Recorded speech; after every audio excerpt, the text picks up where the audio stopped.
तो हम बात करते हैं यार Congress election campaign and INA trials की।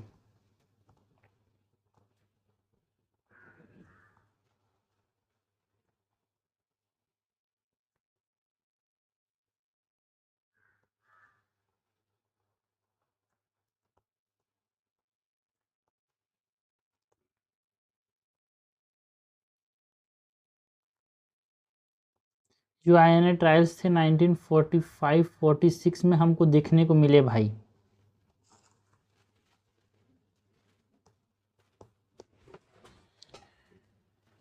इसमें सबसे पहले तो हम बात करेंगे जो कांग्रेस का इलेक्शन कैंपेन था उसकी।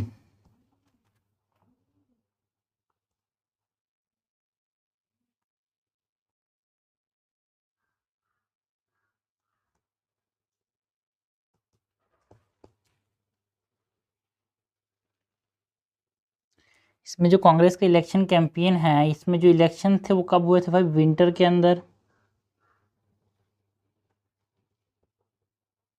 Election held in winter 1945-46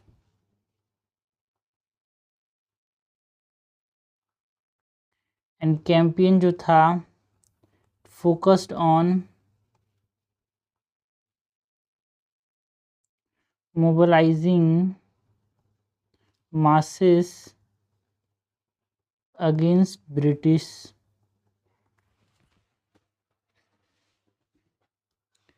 and ये जो इलेक्शन कैंपेन है इसके अंदर क्विट इंडिया मूवमेंट के जो मार्टियर्स थे, उनको, जो शहीद हुए थे, उनको एक तरह से ग्लोरीफाई किया गया। Glorified quit India movement martyrs and condemned state repression. जो स्टेट ने जो रिप्रेस किया उसकी तरह से उन्होंने कंडेम किया भाई। तरह से डर बनाया among the government officials leading to need for Congress British agreement यार। This Congress election campaign created fear among government officials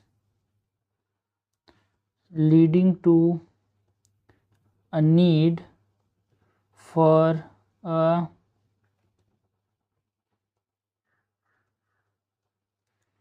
Congress British agreement।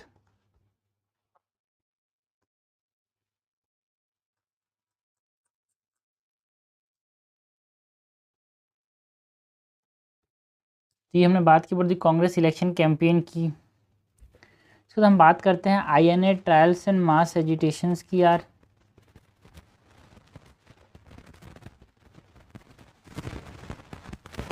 INA trials and mass agitation की बात करते हैं।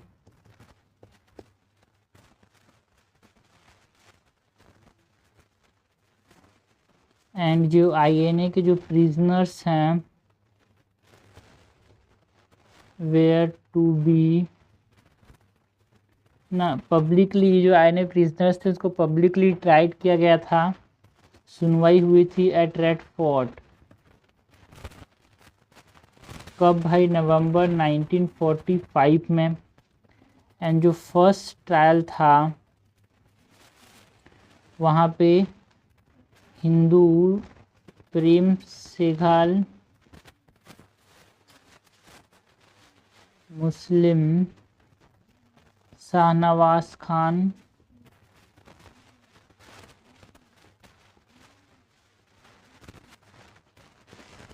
एंड जो सिख थे उनके जो गुरु बख्श सिंह दिल्लन थे, उन्होंने एक तरह से नेशनल सेंटिमेंट को यूनाइट किया यार।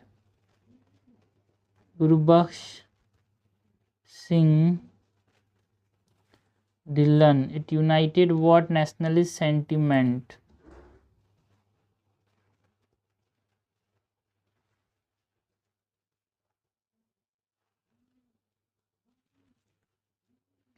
कांग्रेस सपोर्ट की बात करें तो कांग्रेस ने यहाँ पे जो आईएनए डिफेंस को लेड किसने किया, बहुलभाई देसाई, नेहरू ना कैलाश नाथ कचजू ने यहाँ पे इसको लेड किया इसके डिफेंस में। आईएनए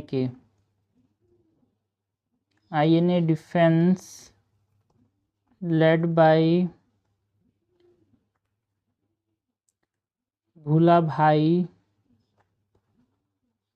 देसाई। जो देसाई लेकर फ्लैग था ना, उसके अंदर जो देसाई थे वो ये वाले देसाई थे, एंड कैलाश नाथ कच्चू, इन्होंने इसको यहाँ पे इस ट्रायल्स को लेड किया था।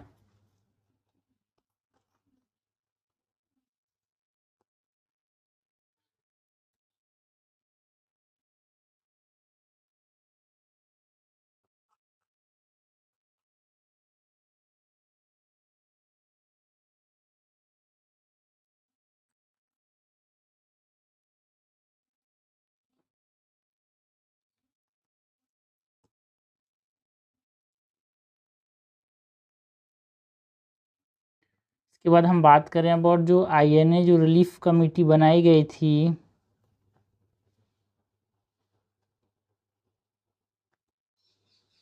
it provided aid to affected families, okay, and mass agitations हमको देखने को मिला यार,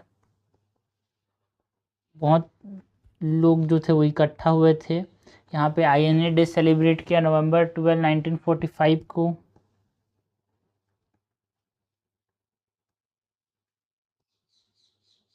and INA week November 5 to 11 को आईएनए वीक यहाँ पे सेलिब्रेट किया।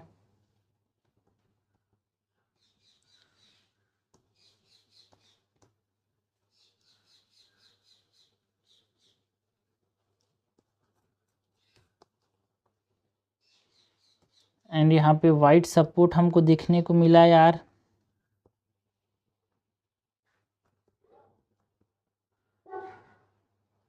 पे हमें बात की अबाउट कांग्रेस की, मुस्लिम लीग की,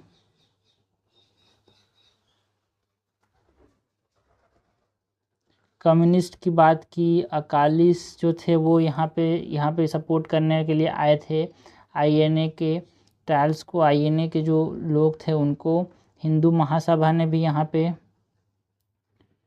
इसको सपोर्ट किया, राष्ट्रीय समाज सेवक संघ ने भी, आरएसएस ने भी सपोर्ट किया। तो वाइड सपोर्ट देखने को मिला था आईएनए ट्रायल्स के अंदर इनको, है ना। मास एजिटेशन की बात की हमने। ये 3 मेजर अपराइजिंग जो इस समय हुए थे उसकी हम बात करें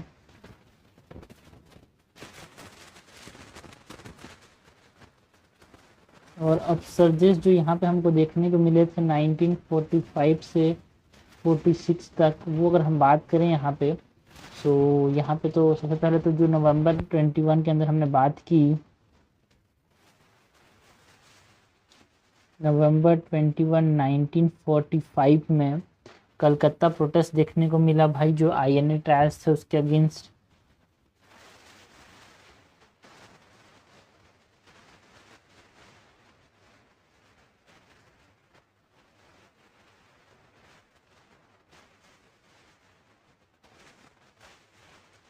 दूसरा फरवरी 11 के अंदर 1946 में हमने देखा कलकत्ता प्रोटेस्ट।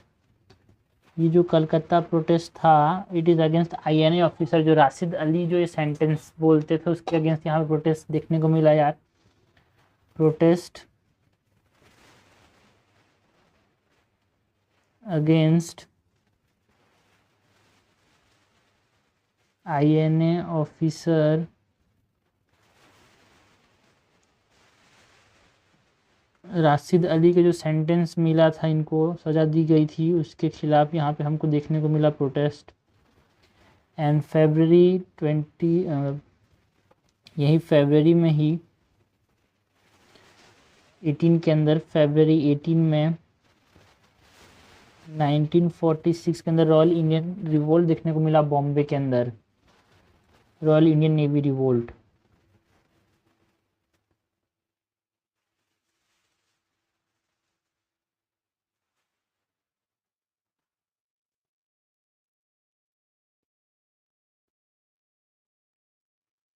ओके,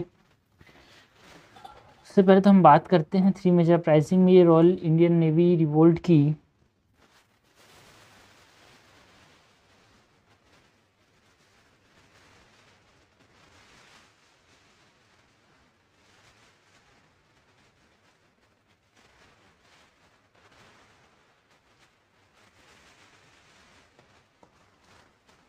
जो रॉयल इंडियन नेवी रिवोल्ट हुआ था इसके अंदर है ना, जो 1000 रेटिंग जो मतलब जो नेवल सोल्जर्स होते थे वो HMIS तलवार के अंदर जो काम करते थे उन्होंने स्ट्राइक किया भाई यहाँ पे।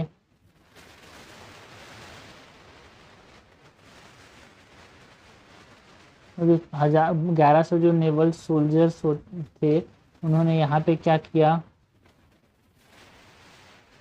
HMIS तलवार के जो सोल्जर्स थे दे वेंट ऑन स्ट्राइक।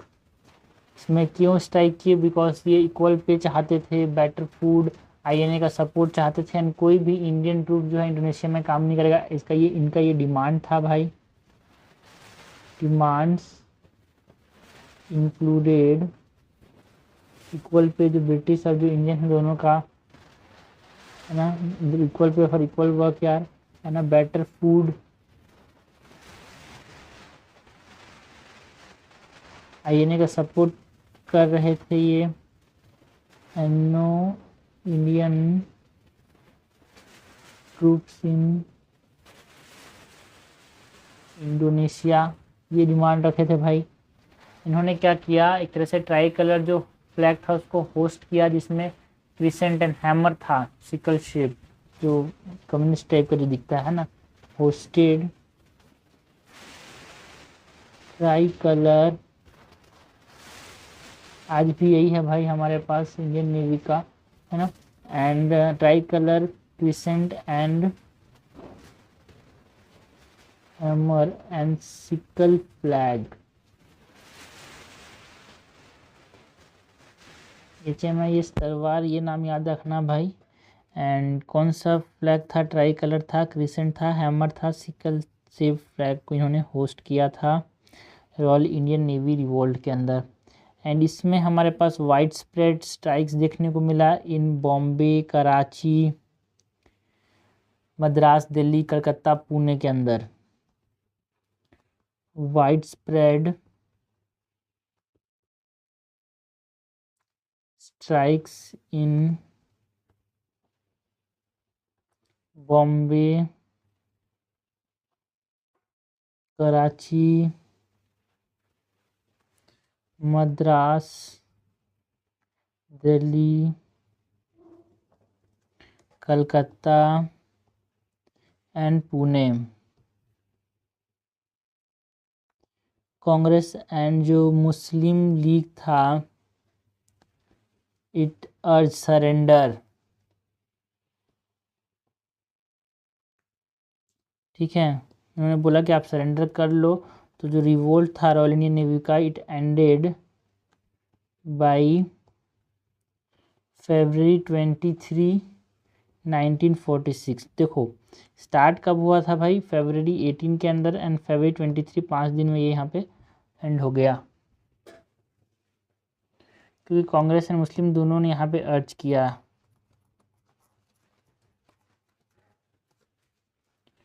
अगर हम बात करें about the impact of INA trials and जो रिवोल्ट हुआ था रॉयल इंडियन नेवी का, तो उसका इम्पैक्ट की बात करें भाई, impact of INA trials and revolts. So impact के अंदर हम बात कर सकते हैं कि जो INA ट्रायल्स है भाई उससे क्या हुआ,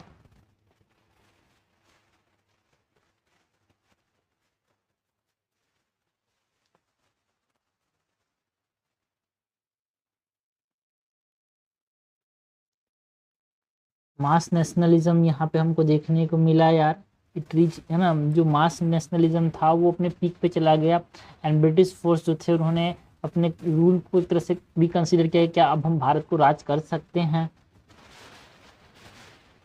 mass nationalism reached a peak. British forced to reconsider their rule and December 1946 के अंदर British agreed on only try INA members for brutal crimes. जिन्होंने ब्रूटल क्राइम्स किए उन्हीं को सिर्फ ट्राई करेंगे, ऐसा वो मान गए यार। Agreed to only try INA members for brutal crimes. फरवरी 1947 के अंदर British began withdrawing Indian soldiers from Indonesia. अपने जो सोल्जर्स थे उसको इंडोनेशिया से वापस बुलाना चालू कर दिया भाई।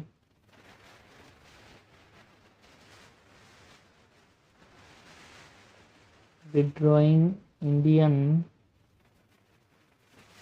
Soldiers from Indonesia.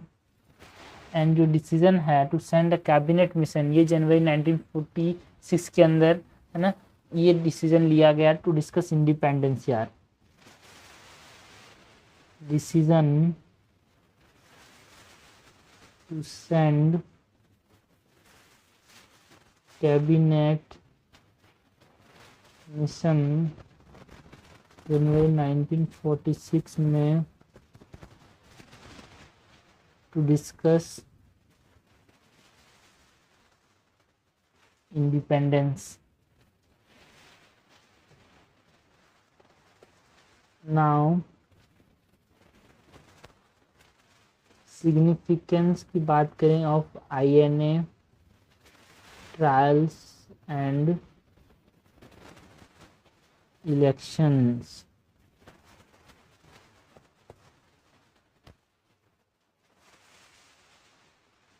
So mass uprising की बात कर सकते हैं यहाँ पे। जो आईएनए ट्रायल्स वजह से बहुत ज़्यादा अपराइजिंग देखने को मिले। British could no longer control India, उनको ये समझ आ गया था। Mass uprising showed British could no longer control India. And जो इंडियन सोल्जर्स थे उन्होंने रिवोल्ट कर दिया, तो ब्रिटिश कॉन्फिडेंस भी एक तरह से ऊंचा खाने लगा भाई यहाँ पे ना। यहाँ पे भी इरोड होने लगा, जंग लगने लगा उस पर भी, ठीक है। सो इरोडिंग ब्रिटिश कॉन्फिडेंस एंड जो Congress and Muslim league became dominant parties यार, जिससे एक तरह से पार्टीशन एंड इंडिपेंडेंस के लिए एक मंच क्रिएट कर दिया इन्होंने। Congress and Muslim league became dominant parties, setting stage for partition and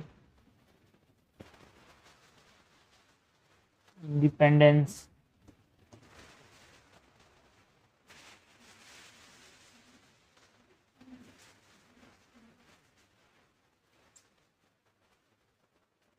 okay, हमने बात की अबाउट दी यहाँ पे डिसीजन लिया to send cabinet mission in जनवरी 1946 यार। ये यहाँ पे इम्पैक्ट रहा यानी ट्रायल्स एंड रिवोल्ट का। लास्ट में हम बात करें अबाउट द इलेक्शन जो कि 1945-46 में हुए और उसके रिजल्ट्स की बात करते हैं।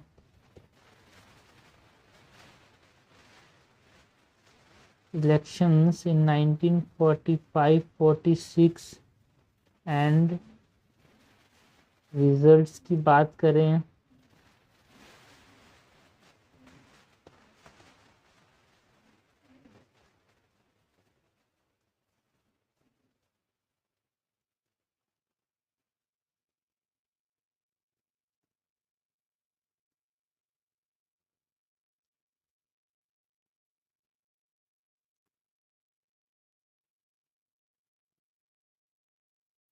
तो जो इलेक्शंस हुए थे उसके अंदर कांग्रेस का परफॉर्मेंस कैसे था भाई?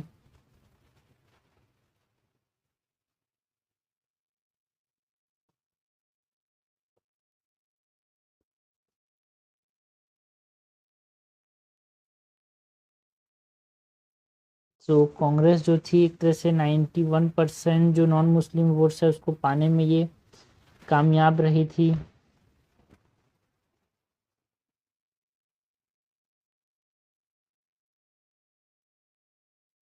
एंड जो 57/102 सीट्स देखने को मिला इन सेंट्रल असेंबली यार इसको, एंड मेजोरिटी जो है कांग्रेस जो था ना वो कांग्रेस मेजोरिटी थी in most provinces including north western frontier province and Assam. And इस मेजोरिटी जो ज़्यादातर प्रोविंस के अंदर Assam, north western frontier province में भी मेजोरिटी थी असम के अंदर।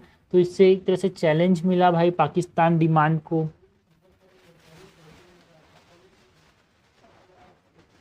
Challenged Pakistan demand, okay. कि मेजोरिटी ऑफ द प्रोविंस में यही जीते थे भाई, जो नॉर्थ वेस्टर्न फ्रंटियर प्रोविंस जहाँ पे मुस्लिम मेजोरिटी है वहाँ भी ये जीते थे। तो इन्होंने चैलेंज किया एक प्रकार से, जो कांग्रेस की जीत थी उसने, कि पाकिस्तान जो पार्टीशन चाहता है वो पॉसिबल नहीं हो पा रहा है यार, थोड़ा सा मुश्किल है।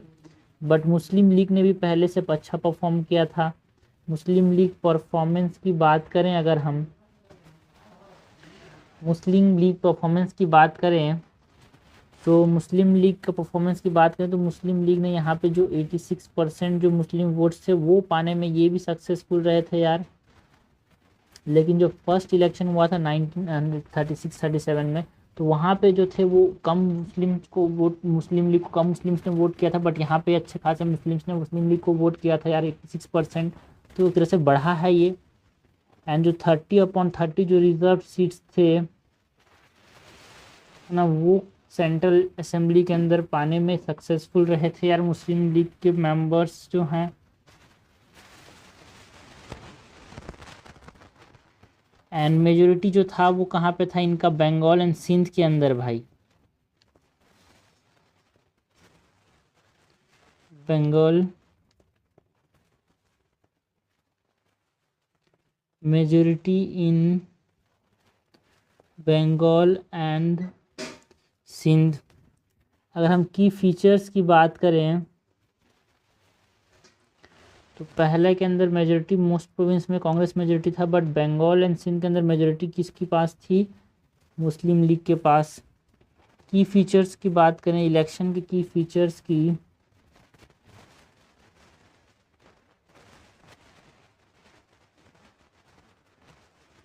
सो कम्युनल वोटिंग ट्रेंड में रहा था कि हिंदू हिंदूज को वोट करेंगे, मुस्लिम मुस्लिम्स को वोट करेंगे। कम्युनल वोटिंग ट्रेंड देखने को मिला यहाँ पे इलेक्शन के अंदर, अनलाइक जो INA ट्रायल्स में जो हिंदू मुस्लिम के बीच में यूनिटी थी, बट इलेक्शंस के अंदर ऐसा देखने को नहीं मिला भाई, okay. And separate electorate and जो लिमिटेड फ्रेंचाइज था है ना वो हमको यहाँ पे देखने को मिला। लिमिटेड फ्रेंचाइज मतलब लेस देन 10% फॉर प्रोविंस में लोगों ने वोट किया, सेंट्रल असेंबलीज में 1% से भी कम लोगों ने वोट किया यार, है ना। Separate electorates and limited franchise less than 10% for provinces and 1% for central assembly यार।